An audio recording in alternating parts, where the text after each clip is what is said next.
Hey there, everyone. Welcome back to the 12 Days of Christmas Prep. My name is Leanna George. I am a professional organizer and the owner of By George Organizing Solutions. And I have created this 12-day video series here on Facebook Live to help you get ready for the Christmas season. Now, I know Christmas for some people has already started, and that's okay. And for some of us, well, we're still a little bit slow, and that's okay too. But my heart was to prepare this series for you so that no matter where you are in the process, that you have some organizing tips and ideas to make your Christmas season a little bit less hectic and less stressful. So I have enjoyed being here with you these past few days. I am so glad that Amy is here joining me again today. She's my loyal viewer. Oh, Lisa, my good friend, is here as well. So thanks, ladies, for being here. We are on day 8. Yes, happy Monday. We are on day 8 of our Christmas prep, 12 days of Christmas prep. Now, on day 1, we talked about priorities. On day 2, we talked about planning. Day 3, we talked about holiday decorations. On day 4, we talked about gift shopping. Day 5, we talked about taking time for yourself during the holiday season so you can be refreshed and get through the entire month. On day 6, we talked about gift wrapping, how to become a gift wrapping ninja. Day 7, we talked about sending out those Christmas cards. And today we are looking at menu planning and grocery shopping. Now, if you have not seen any of these videos or want to catch up with us, they can all be found on my Facebook page here By George Organizing, and you can find those as well as some interesting comments that people like Amy and Lisa have shared, some of their gift ideas, some of their holiday decor ideas, lots of good stuff that you can check out there as well.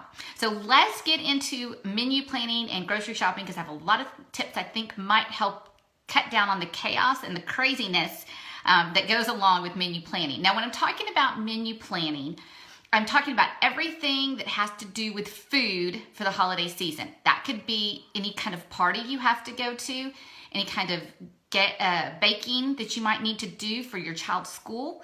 That might mean your Christmas cookie exchange. That could be Christmas Eve dinner, or it could be anything you need to prepare for Christmas Day.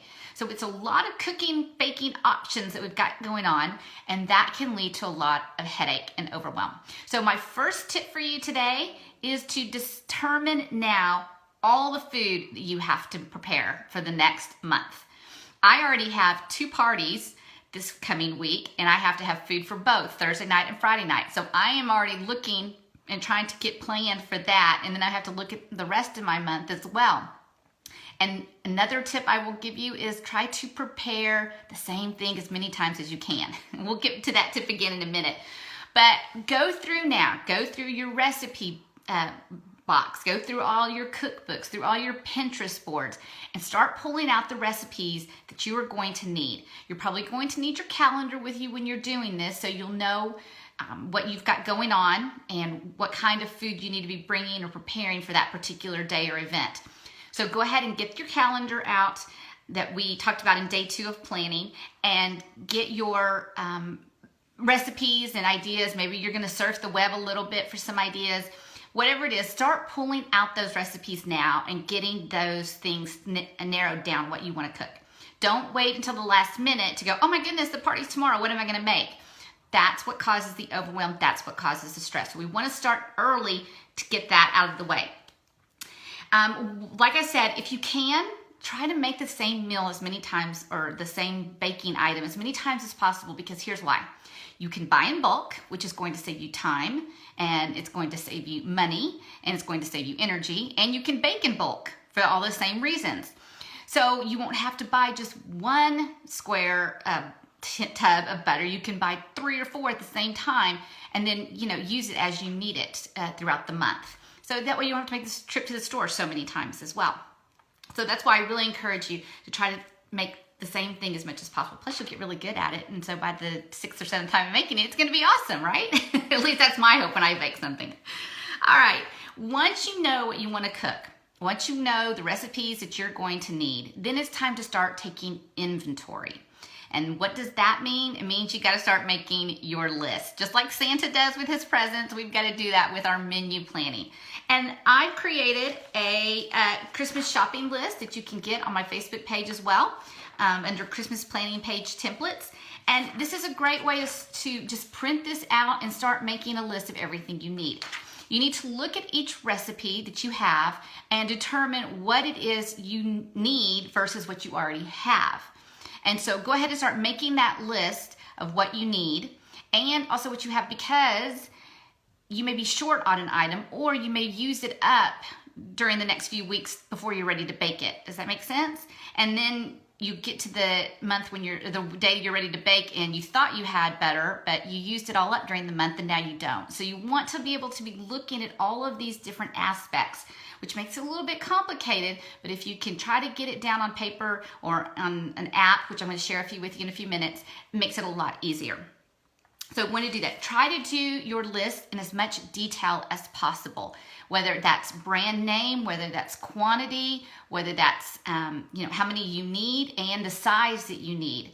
How many, do you have a coupon for it? What store are you going to be buying it from? Maybe, Trader Joe's has it, but, this particular grocery store doesn't. So you need to know which stores you're going to be going to as well. So you want to take notes, make your list with as much detail as possible. That will really help you from forgetting something and having to make multiple trips to the store.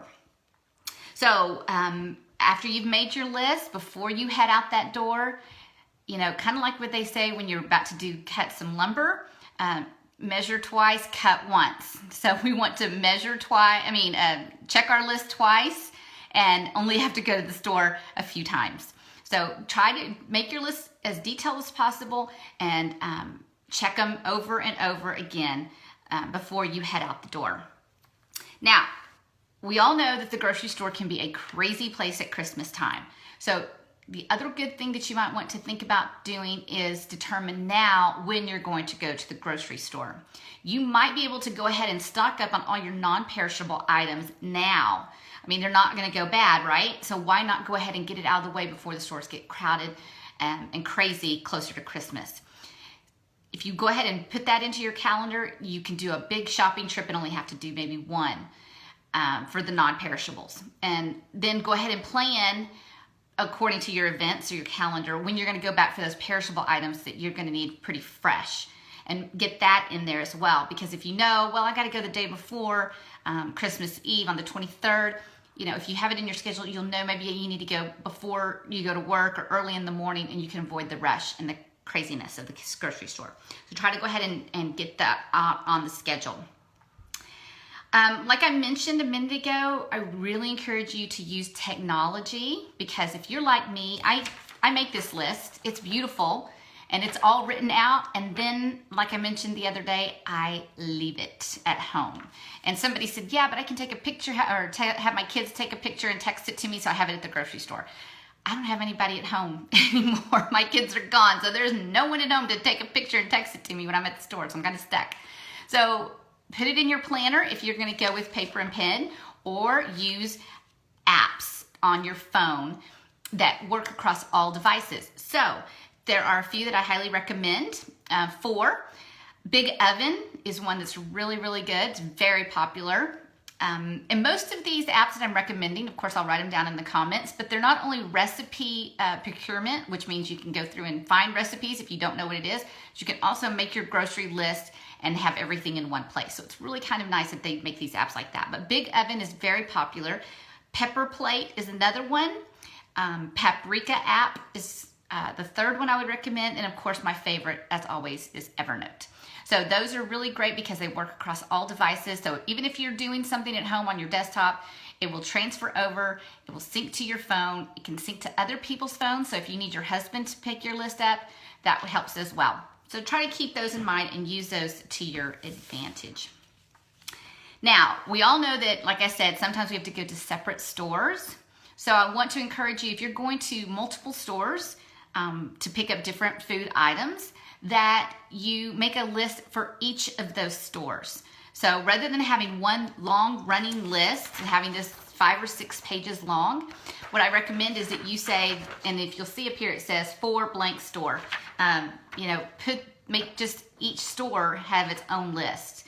That way you're not trying to go, okay, I know on this long list is here somewhere, but I just can't seem to find it for Trader Joe's or for Kroger's or H-E-B or whatever your store may be. So make it for each particular store, and that will really cut back on the headache of trying to figure out what you need from a particular store. And then I said, remember to take it with you. That's my next tip. I kind of get ahead of myself on these things because I get so excited. Then my last tip for you on meal preparation is to schedule your meal prep times. And that means if it's going to take you 30 minutes to bake this and 20 minutes to prep it out, that you need to find an hour of time for that. Oh, thank you, Lisa. She said she loves the several store lists. Yeah, it makes life much, much easier. So let's go back to meal and prep and baking time. So like I said, if something takes 20 minutes to prep and 30 minutes to bake, you need to set aside an hour of time. And so I want to encourage you to go ahead and put that into your planner. Now, I did also create a holiday meal planning template for you. And on here has prep time and cook time. Write it down with the recipe when you're first getting it out, and then later you can look at that and build that time into your schedule for the holidays. So then you're not rushed and pressured for time going, oh my gosh, where am I going to get an hour to make this? Because if we don't put the time into our calendars, then that's when we get caught in a bind. So go ahead and not only when you're looking at making your recipe list, but also building in time into your calendar and your schedule, so you know that as well. Okay, Amy brought up a good point, which was just my next and final point. She said you can also order online and have it delivered. That's true. That was my next one. If all of this seems too much, you're like, wait, it's just too much for me to handle. Don't be afraid to outsource by having somebody else make it for you. I will confess that I am not a baker and I am not a cook. You can ask anybody in my family and my friends. They know this about me. And so I will go to the grocery store and pick something up, and then I will dump it into a nice plate and I will take it to the party. So don't be afraid. 1, it saves you time, and 2, it just takes the pressure off of you. And remember, Christmas, we're trying to make this Christmas season about enjoyment and making it what we want it to be and how we want it to look for us. And if this all stresses you out, let it go and let somebody else who has the abilities and the talents and the time do it. Now, of course, that may mean building it into your holiday budget, but that's something for you to consider. But I'm with Amy, and just let somebody else do the work. So anyway, I hope that these tips, like I said, I know it's a lot and I know it's stressful, but I really think if you will take the time to go ahead and start planning things out now, grabbing those recipes, pulling them out and putting them to the side, going through your inventory of what you have and what you need, writing it down on a list, making separate lists, and then scheduling the time to actually prep and cook the food or bake the food into your schedule, it will go much, much smoother for you. And then if you can't, let it go and let somebody else do it for you. Well, I hope these tips have helped you a little bit today. We will be looking at getting our house ready in terms of prep around the house, cleaning it up, how to maximize that over the next few days as we talk about just general cleaning and getting ready for guests. So I hope you will join me again tomorrow at 4:45 Central as we talk about house prep. And if you need more information, feel free to visit my website at bygeorgeorganizing.com. Thanks for joining me today, and I hope to see you again as we finish off our last few days of the 12 days of Christmas prep. Have a great evening. We'll talk to you tomorrow. Bye.